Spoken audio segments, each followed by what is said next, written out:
แม่คือสี่กรรมแห่งพระธรรมจักรแม่คือรักปรากฏรูปที่วูบไหวแม่คือเกศแก้วมนุษย์วุฒิไกลแม่คือเวไนยชาติณอาจพุทธาแม่คือพลังธรรมนำพุทธิพันธ์แม่คือทานทันอันพิสุทธิ์สืบพงษาแม่คือสืบสายธรรมล้ำเวลาแม่คือธิดาภควันอนันตไตรแม่คือบาทพุทธังกูลประยูนญาติแม่คือปราดเปรี่ยมเยี่ยมปัญญาอัจฉาใสแม่คือองค์รวมแห่งพระธรรมาพิสมัยแม่คือธงชัยของอุบาสิกาข้าแผ่นดินแม่คือเมตตาการุณกลุ่นด้วยรักแม่คือหลักคณชีพิสุทธิศีลแม่คือพรตพรหมจรรย์อนันตชินแม่คือผู้รินทันโมสถโปรดประชาแม่คือแม่ข้ารักกราบตักแม่แม่คือแม่ข้าแม่ปกแผ่ธรรมพระกรรมฐานแม่คือแม่ข้าแม่ปลูกปกพระโพธิญาณแม่คือแม่ข้าเอามโนศีลกลานกราบนิรันดร์น้อมคุณพระไตรรัตน์อนุวัตประพฤติพรรณน้อมสู่สกลขันธ์ประดับดาสรีระกายตนเนาด้วยพระพุทธพุทธาทะล้ำค่าวิสุทธิโสพลทั้งคุณพระธรรมดลประดิษฐ์ตั้งมิห่างแหคุณพระสงฆ์โสภางคะสุวรางสถิตแดทั้งสามติรัตนะแลวรรามคุณานนท์ผู้รู้พระไตรรัตน์อภิพัฒนภูลผลสิ้นโศกเกษมมนสุขเสพสถาพรธรรมานุสรินียารัยในการปฏิบัติธรรม117 ปีคุณแม่ชีแก้วเสียงล้ำคุณแม่ชีแก้วเสียงล้ำสำนักชีบ้านห้วยทรายวัดป่าวิเวกวัฒนารามอำเภอคำชะอีจังหวัดมุกดาหารวันเสาร์และวันอาทิตย์สุดท้ายของเดือนมีนาคมทุกปีกำหนดให้เป็นวันรำลึกชาตการประจำปีของคุณแม่ชีแก้วเสียงล้ำณสำนักชีบ้านห้วยทรายแห่งนี้นับจากวันศุกร์ที่ 8 พฤศจิกายนปีพุทธศักราช 2444 ปีฉลูจนถึงวาระปีนี้วันนี้เป็นปีที่ 117 รอบชาตกาลนับจากวันที่ 18 มิถุนายนปีพุทธศักราช 2534 จนถึงวาระวันนี้ปีนี้เป็นปีที่ 27 ครบรอบวันมรณภาพปีที่ 27 ที่ท่านละสังขาร117 ปีรอบชาตกาลชื่อและธรรมะมรรคผลของท่านยังคงจำหลักมั่นอยู่ในความทรงจำและจารึกศรัทธาประสาทะของชาวบ้านลูกหลานของมหาชนชาวพุทธมาโดยตลอดเพราะคุณแม่ท่านเป็นผู้บรรลุได้โดยแท้จึงได้ช่วยเหลือเจือจุน คนผู้ยากในโลกนี้ดังที่ท่านแนะนำพร่ำเตือนอยู่เสมอว่าเพื่อเป็นบุญเป็นกุศลเด้อลูกเด้อแนวทางการปฏิบัติการดำเนินปฏิปทาใดๆแม้ก็สอนไว้บอกไว้หมดแล้วสุดแต่เรื่องของใครของตนใครทำใครก็ได้เป็นเฉพาะของตนการปฏิบัตินี้อย่าสงสัยอย่าประมาทนะทำไว้ได้น้อยนึงก็เอาเถอะพอใจเถอะเพราะเป็นจริงเฉพาะตนเป็นที่พึ่งเฉพาะตนให้สำนึกเชื่อในตนพิจารณาว่าผู้เลิศเป็นผู้เกิดผู้แก่ผู้เจ็บผู้ตายรูปนามชีวิตเป็นอยู่มันมีแม้นของเฮาอย่าเอาตัวของเฮาไปซกกระปกอยู่กับทุกข์ทั้งหลายขอสมมาคารวะกราบไหว้กตัญญูกตเวทิตาแด่องค์พระศรีรัตนตรัยพระอุปัชฌาย์พ่อแม่ครูบาอาจารย์เพิ่นอัญญาทันเสากันตาสิโลเพิ่นอัญญาทันมันปุริทัตโต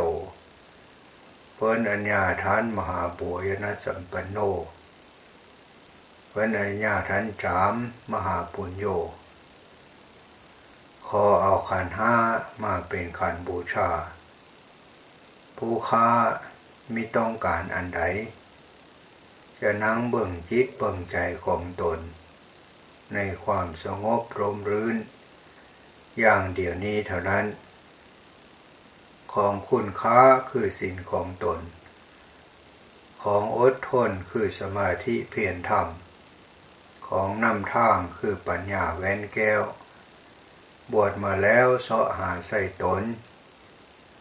หนึ่งในโลกนี้เป็นเอกนาโถหาทุกข์ก็หาได้หาสุขก็หาได้หานรกหาสวรรค์ก็หาได้หาเพลอก็หาได้หมดโลกนี้โลกหาได้คุณแม่ชีแก้วเสียงล่ำได้ศึกษาสังเกตเรียนรู้ในนิสัยอุปนิสัยปฏิปทาของพระธุดงคกรรมฐานจากองค์หลวงปู่เสากันตสิโลเมื่ออยู่ในระหว่างวัยเป็นสาวน้อยได้ฝึกหัดภาวนากับองค์หลวงปู่มั่นภูริทัตโตและได้ปฏิบัติด้วยหัวใจอันเด็ดเดี่ยวในบารมีธรรมของคุณแม่นั้นท่านจึงได้สรุปรวมเป็นคติธรรมความสั้นซึ้งด้วยภาษาธรรมะภูไทยที่ให้ข้อคิดลึกซึ้งซ่อนนัยยะและเป็นแนวทางในการปฏิบัติธรรมของตนและของหมู่คณะลูกชีลูกศิษย์ว่าเพื่อพิจารณาร่างกายของตนว่าเป็นของมีเที่ยงแท้แน่นอนได้เกิดได้แก่ได้เจ็บได้ตายเป็นไปตามสังขารของทุกคนหากทุกข์ก็ทุกข์เพราะสังขารสังขารนี้ไม่ใช่ตัวตนของใครให้ตั้งเจอภาวนาอบรมตนตามคำสอนของแม่เด้อทุกสิ่งอย่างมันเกิดขึ้นมาแต่จิตแต่ใจนี้เองด้วยเพราะท่านเป็นอุบาสิกาสตรีชาวเชื้อสายภูไทยที่ชอบพอการเป็นอยู่ด้วยความเรียบง่ายอ่อนน้อมถ่อมตนไม่เคยยกตนเสมอกันกับเจ้าอาวาสวัดเจ้าสำนัก เจ้าอธิการทางการปกครองแต่ใดๆหากแต่เน้นย้ำพร่ำบอกอุบายธรรมรักษากรอบแห่งพระธรรมวินัยและแนวแถวปฏิปทาของพระธุดงคกรรมฐานตามแบบอย่างที่พระบุรพาจารย์พระปัจฉายะพ่อแม่ครูบาอาจารย์ท่านได้วางทอดถ่ายธรรมดำเนินเอาไว้ดังว่า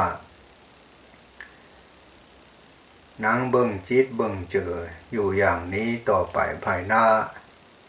ก็สุดแท้แต่วาสนาบารมีจะเป็นไปได้ความอย่างใดแม้มีคาดเดาจะเป็นจะได้รู้แค่แต่ว่าตั้งใจเบิ่งจิตเบิ่งใจดูจิตดูใจของแม่นี้อย่างเดียวเท่านั้นปฏิปทาอันใสซื่อมั่นคงกล้าหาญเด็ดเดียวบริสุทธิ์เฉกเช่นอาชนายะบุคคลในตนของท่านยังคงดำเนินไปตามธรรมดาเป็นไปตามปกติธรรมะและนี่จึงเป็นการรับรู้การยอมรับกันทั้งในและนอกแวดวงลูกศิษย์ลูกศิษย์ลูกหลานชาวบ้านชาวศรัทธาสาธุชนว่าเป็นแม่ชีกรรมฐานแห่งบ้านห้วยทรายเป็นศิษย์เอกท่านหนึ่งขององค์หลวงปู่มั่นภูริทัตโตและเป็นศิษย์ฝ่ายอุบาสิกาคุณแม่ชีผู้ใหญ่ของหลวงตามหาบัวยานสัมปันโนและด้วยความสมบูรณ์เพียบพร้อมในความเป็นอุบาสิการัตนะในความเป็นอุบาสิกาแก้วอันประกอบด้วยองค์คุณแห่งความเป็นเลิศแล้วในอุบาสิกาปฏิบัติทั้งหลายท่านเป็นหนึ่งในผู้อุทิศกายใจในการดำรงชีวิตใต้ร่มพระพุทธธรรมและนำสืบพระพุทธศาสนาปฏิปทาแบบอย่างของพระธุดงคกรรมฐานไว้ให้แก่อนุชนรุ่นหลังสืบไปคุณแม่ชีแก้วเสียงล้ำได้เป็นผู้นำจิตใจของชาวบ้านข้างฝ่ายอุบาสิกาโดยการแนะนำพร่ำสอนชาวบ้านชาวศรัทธาให้ตั้งมั่นในพระรัตนตรัยดำรงชีพด้วยสัมมาสาชีพเป็นอยู่ด้วยสัมมาทิฏฐิและมั่นคงในการปฏิบัติมุทุธรรมมีสัมมาคารวะมุ่งให้รู้จักศีลธรรมเน้นย้ำให้ถือศีลอุโบสถในวันพระให้ได้รู้จักสวดมนต์ไหว้พระฟังพระธรรมเทศนาบำรุงพระภิกษุสามเณรศรัทธามั่นในกฎแห่งกรรมมิให้เชื่องมงายตื่นเต้นกับเรื่องไร้สาระไสยศาสตร์และย้ำให้ปฏิบัติภาวนาพุทโธเป็นหลักในการสร้างสติปัญญาเพื่อผนึกความรู้ตนของตนเองให้เกิดขึ้นบ่อยครั้งคุณแม่ชีแก้วเสียงล้ำได้ปรารภเป็นธรรมะสั้นๆซึ้งๆหลายประเด็นเช่นว่าสุ่มเจ้าเกิดมาเอ็ดเผลอซึ่งแล้วก็เบิ่งเจ้าของเกิดแล้วตายแล้วเกิดเก่าตายตามเชื้อนามหน่อพระพุทธเจ้าอย่าตายเน่าเล่นเหม็นโหตายให้แท้ตายให้จริงตายทิ้งว่างคัน ตายเฮอทันธรรมตายนำพระพุทธเจ้าตายแล้วเข้าสู่พระนิพพานตลอดระยะเวลา90 ปีที่ท่านได้เกิดในโลกมนุษย์ในปัจฉิมชีพนี้ตลอดระยะเวลา54 พรรษาในบาปชิตเพศชีของคุณแม่ชีแก้วเสียงล้ำพอที่จะสังเขปรวมความได้ว่าเมื่อตกลงปลงใจสละตนออกบวชชีในปี 2480 ขณะที่ท่านอายุได้ 36 ปีท่านได้ตั้งใจในการปฏิบัติเนกขัมมะและขัดเกลาธรรมะปฏิบัติมาโดยลำดับอย่างตั้งใจเป็นหนักหนาว่าบวชแล้วต้องทนสู้ปูไปตามชาติบวชมาหาบุญไม่แม้นบวชมาหาบาปคนนิสัยไม่งามอย่ารับเข้ามาบวชแล้วประพฤติตนไม่ดีเป็นการย้ำยีดูถูกพระศาสดาอย่าเป็นแม่คิวแม่เลี้ยวตาเข้าบ้านอย่าเป็นแม่ขี้ค้านขี้ความขี้คออย่าเป็นแม่มีพ่อความยากแม่มียากความตายอย่าเป็นแม่มีอายความว้าแม่มีเล่าความทำลูกแม่ทุกคนให้เป็นอย่างนั้นอย่าให้เป็นอย่างนั้นให้เว้าให้ฟังแม่จมเพราะว่าแม่สอนแม่คอนเพราะลูกแม่หาบแม่กลมขาบเพราะลูกแม่ตามเด้อลูกเด้อด้วยนิสัยอุปนิสัยแห่งความเป็นผู้ได้บรรลุในมรรคผลเป็นนักสู้ผู้ปฏิบัติได้ปฏิบัติถึงนี้เองท่านมักจะสอนให้กำลังใจแก่ลูกศิษย์ลูกชีโดยลำดับว่าอดเรียนเพียรทำไปเถอะนับแต่แม่บวชมาสิ่งหนึ่งที่ยังละทิ้งไม่ได้และไม่เคยละไม่เคยทิ้งคือการชำระล้างมลทินกากห่อหุ้มใจเพราะแม่รู้เสมอถึงใจดวงนี้ว่ามันต้องการข้องมันในการขัดเกลาในการแก้ไข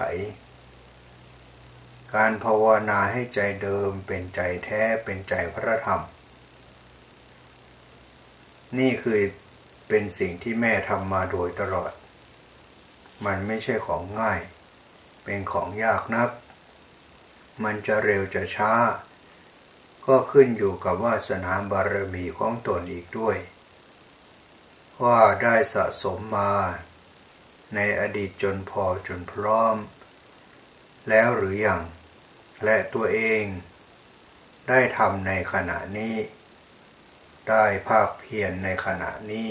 มากน้อยเพียงใดพอคุณแม่ชีแก้วเสียงล้ำบวชได้13 ปีวันนั้นตรงกับวันศุกร์แรม5 ค่ำเดือน 11ตรงกับวันที่9 พฤศจิกายนปีพุทธศักราช 2495ท่านเดินจงกรมแต่หัวค่ำหลังทำวัดเย็นไหว้พระสวดมนต์แล้วท่านเดินจงกรมจนรู้สึกล้าเหนื่อยจึงได้หยุดนั่งพักที่แคร่ใต้ต้นพยอมเอนตัวพิงพนักคิดว่าจะพักผ่อนสักครู่แล้วจะลุกไปขึ้นทำกิจวัตรในช่วงเช้าขณะนั้นบังเกิดเสียงฟ้าผ่าเปรี้ยงคลื่นคลั่น กระเทือนทั่วไปทั้งหมดโดยรอบบริเวณนั้นคล้ายๆกับว่าแคร่ที่นั่งจะหักสะบั้นท่านเองรับรู้อยู่ขณะนั้นเสียงธรรมผุดขึ้นว่า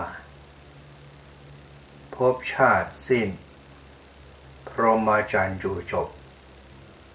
เกิดไม่มีอีกภพชาติสิ้นพรหมจรรย์อยู่จบเกิดไม่มีอีกคุณแม่ได้นั่งตรองอยู่ในขณะนั้น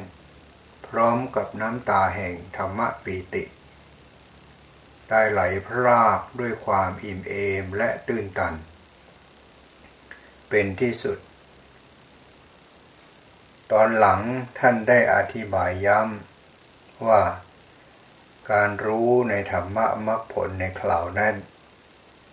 เวลามันจะเป็นขึ้นมาเวลามันจะรู้ขึ้นมาอะไรอะไรก็รู้หมดอะไรอะไรก็เป็นได้หมดรู้ขึ้นมารู้ขึ้นมาเป็นขึ้นมาเป็นขึ้นมารู้รวมลงที่ใจนี้หมดเป็นรวมลงที่ใจนี้ทั้งหมดรู้เข้ามารู้เข้ามารู้แล้ววูบรวมลงที่รู้มีรู้ตัวเดียวเท่านั้นรู้จึงบริสุทธิ์อยู่ด้วยรู้แห่งผู้รู้นั้นธรรมะมรรคผลอันปรากฏเป็นพยานแจ้งในตนแห่งคุณแม่ชีแก้วเสียงล้ำก็สืบเนื่องมาแต่ประถมเหตุในชาตินี้ด้วยนับเนื่องมาแต่ปูมพื้นภูมิชีวิตในวัยเด็กของคุณแม่ชีแก้วเสียงล้ำที่องค์หลวงปู่เสากันตะสิโร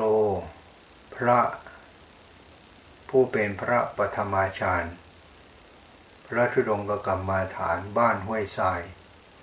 องค์ท่านได้จาริกโคจรมาโปรดผู้คนชาวศรัทธาถิ่นภูไทย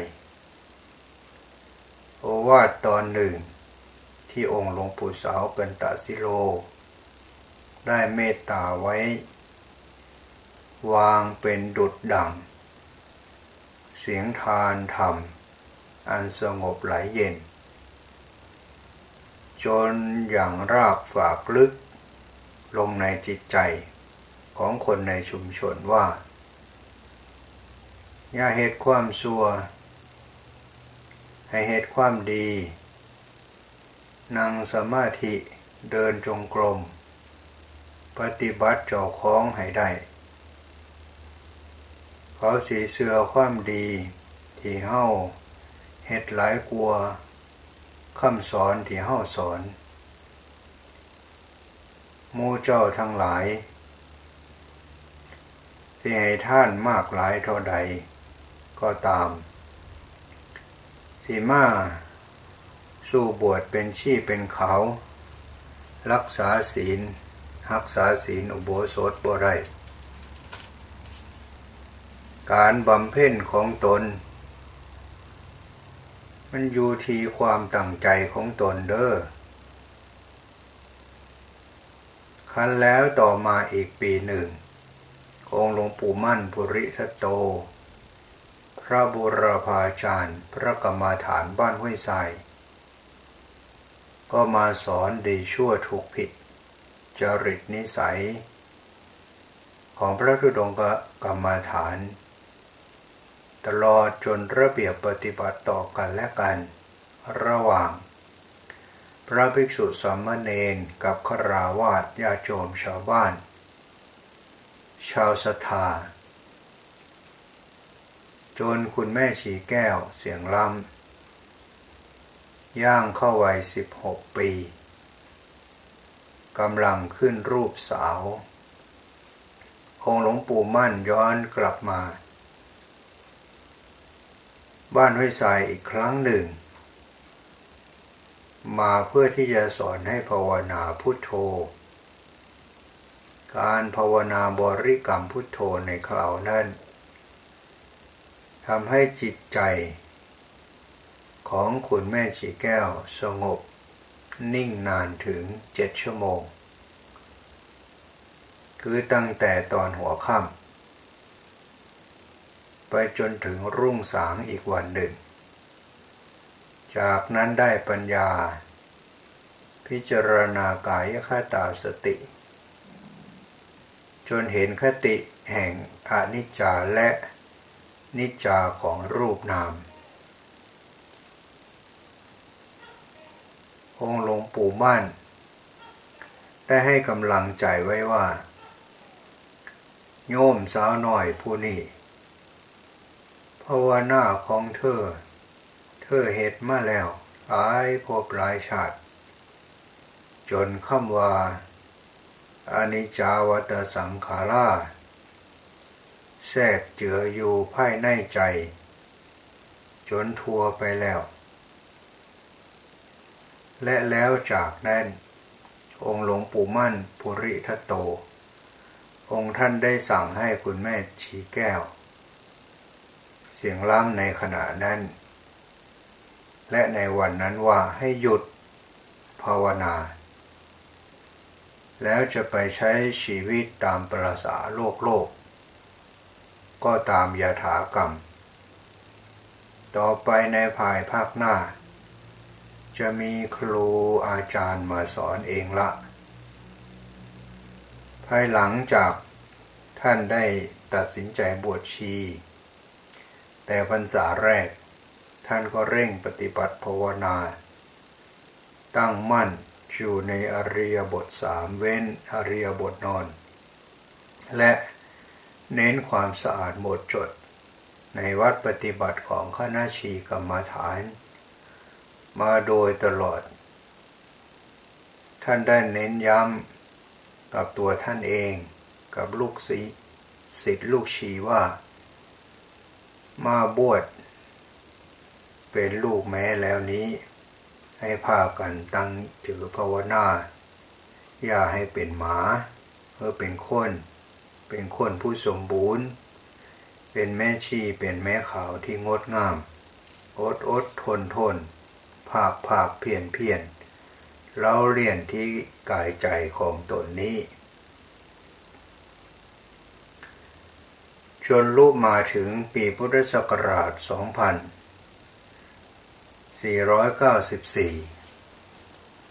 หลวงตามหาบัวยาณสัมปันโนพร้อมคณะสงฆ์หมู่ใหญ่ได้มาอยู่จำพรรษาที่วัดป่าช้าบ้านห้วยทรายหรือวัดป่าวิเวกวัฒนารามคณะชีจึงได้เข้ากราบฟังอุบายธรรมปฏิบัติตอกลิ่มธรรมย้ำใจของตนในครั้งคราวสุดท้ายด้วยธรรมอุบายของหลวงตามหาบัวยาณสัมปันโนองค์ท่านได้ตอกย้ำหนักๆว่า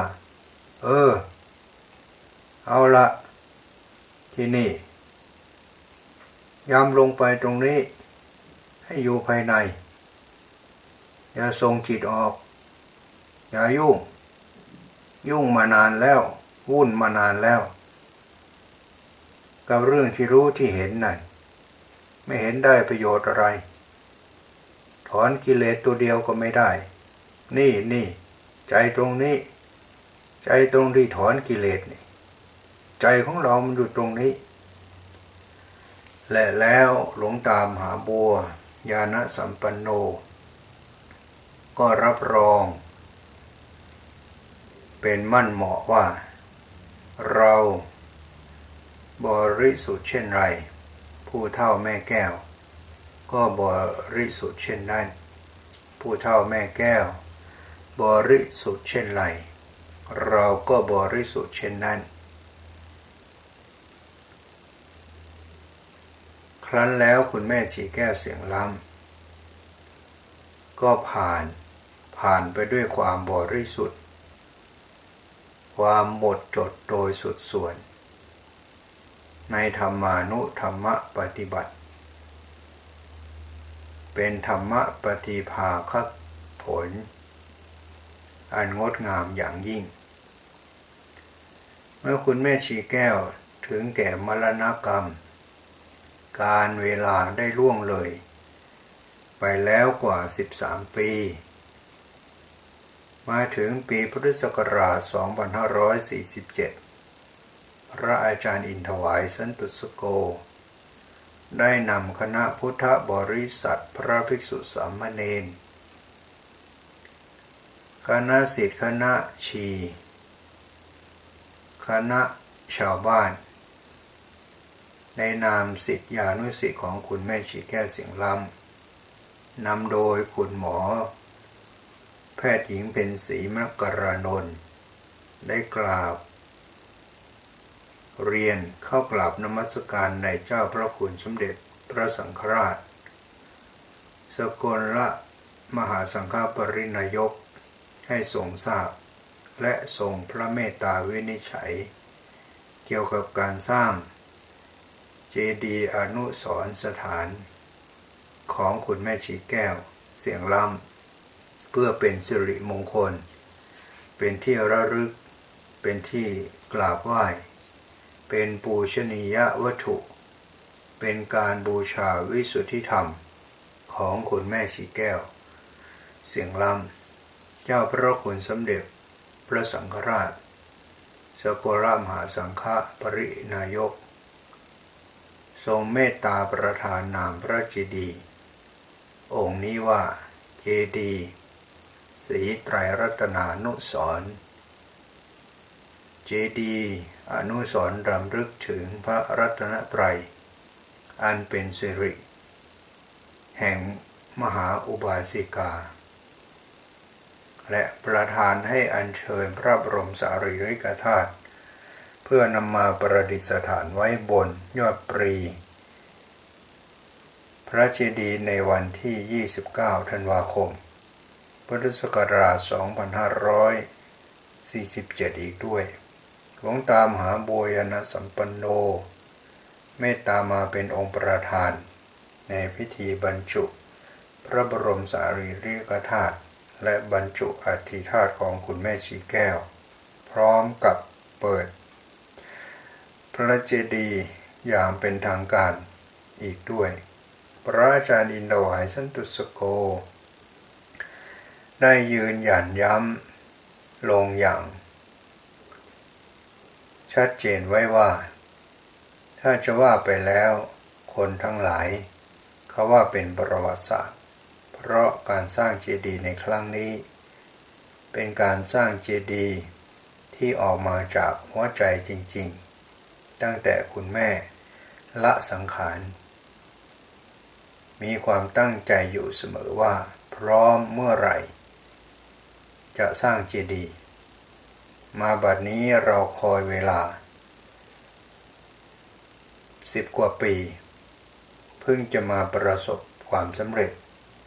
ได้สร้างได้บูชาในวิสุทธิธรรมของคุณแม่และให้เป็นสมบัติของพระพุทธศาสนาของแผ่นดินไทยสืบไปคุณแม่ชีแก้วเสียงล้ำครั้งทรงธาตุขันธ์อยู่ก็เป็นร่มโพร่มไทรของลูกหลานเมื่อท่านละไปแล้วก็ไปอย่างเป็นธรรมและยังเป็นร่มแก้วโพพฤกษ์ให้แก่ลูกหลานได้ข้อปฏิบัติทั้งหลายที่คุณแม่ชีแก้วได้นำพาปฏิบัตินั้นนับว่าต่างก็ได้รับการยอมรับจากพระภิกษุสามเณรจากอุบาสกอุบาสิกาทั้งหมดทั้งมวลดังบทสรุปที่องค์หลวงปู่จามมหาปุญโญได้เมตตาเล่าสรุปไว้ว่าเพิ่นครูอาจารย์มั่นเพิ่นครูอาจารย์เสามาอยู่บ้านห้วยทรายมาเทศธรรมโปรดสอนผู้คนชาวบ้านจนได้ธรรมะจนเป็นหลักเป็นฐานก็ปรากฏว่าหนึ่ง ได้หลวงตาทุ่มวัดหนองน้อง2ได้แม่ออกของเพื่อนครูอาจารย์มั่นคุณย่าสีจันทร์แก่นแก้ว3ได้แม่ออกของผู้ฆ่าหรือคุณแม่ชีมะแงผิวขำ4ได้คุณย่าแก้ว5ได้คุณย่าเทาแม่ชีแม่ขาวต้นเงาเขาวงนี้เป็นต้นเป็นเขาเป็นผู้นำบุกเบิกของคณะแม่ชีแม่ขาวกรรมฐานบ้านห้วยทรายจนเป็นลักเป็นฐานของหมู่คณะแม่ชีแม่ขาวสืบมาจนปัจจุบันเศษเด่นความเป็นตายมาแล้วทั้งนั้นเด็ดเดี่ยวกล้าหาญสละชีวิตบูชาธรรมจึงได้ธรรมะบวชแล้วตั้งใจบำเพ็ญให้เป็นลักษณ์ในธรรมวินัยไม่ได้เสียทีเสียท่าดังปรากฏแล้วไม่ว่าหญิงหรือชายหากบรรลุผลถึงความเป็นบัณฑิตความเป็นนักปราชญ์ความเป็นผู้มากมีปัญญาความเป็นผู้คิดได้เฉียบพลันความเป็นผู้พร้อมด้วยศีลวัตรและธรรมะจริยาทั้งหลายมิได้มีเงื่อนไขมิได้มีขีดข้อจำกัดว่าจะอยู่ในเพศใดวัยใดเพราะคำสอนของพระพุทธเจ้าพุทธปฏิปทาเป็นเกศแก้วรัตนธรรมนำให้ได้ส่องใสสว่างกระจ่างแจ้งนี้เป็นธรรมะที่บริสุทธิ์บริบูรณ์เกิดขึ้นสมบูรณ์ขึ้นในผู้ที่ปฏิบัติจริงปฏิบัติได้ปฏิบัติถึงเท่านั้นประเด็นนี้เป็นบทสรุปขององค์หลวงปู่ชามหาปุญโญที่ท่านกล่าวด้วยความมั่นใจในธรรมะปฏิภาคะอย่างยิ่งว่าบุคคลผู้ประพฤติปฏิบัติตามด้วยดีแล้วย่อมได้รับผลอันพึงใจในธรรมานุธรรมปฏิปันโนอาทิว่าในความเป็นคุณแม่ชีแก้วเสียงล้ำในความเป็นคุณย่าชีคุณยายชีกรรมฐานบ้านห้วยทรายที่เป็นมาที่เป็นอยู่และจะเป็นไปจะเป็นอยู่เช่นนี้สืบไปแก้วงามนามข้าแม้นดวงมณีขาวสะอาดดังโพธีชีกรรมฐานหอมกลุ่นอุ่นฤดีฟุ้งตลบพระไตรรัตนะเป็นเกศแก้วประจักษ์นานนอบนบอริยสาวิกาเนอ